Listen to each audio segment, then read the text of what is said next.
This community has stood up to say no to the NRG plant to build a new fossil fuel plant in Astoria.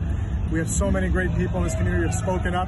Here's just a few. I am a resident of Astoria, and I am in opposition of the proposed upgrade to the NRG power plant. I live in Dutch Kills, a neighborhood that will be harmed by the proposed NRG power plant. I was born and raised in Astoria. I still live in Astoria, and I just had a son. I hope to raise him in Astoria.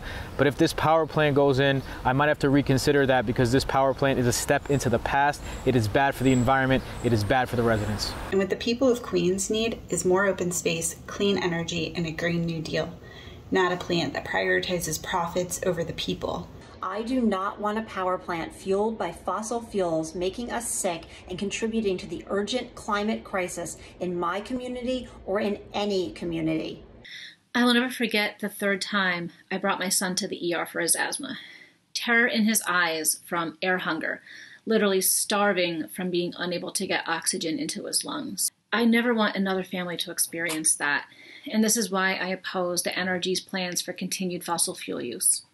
We need to invest in renewable energy, and we need to make sure that our power sources do not contribute to bad health outcomes for our communities.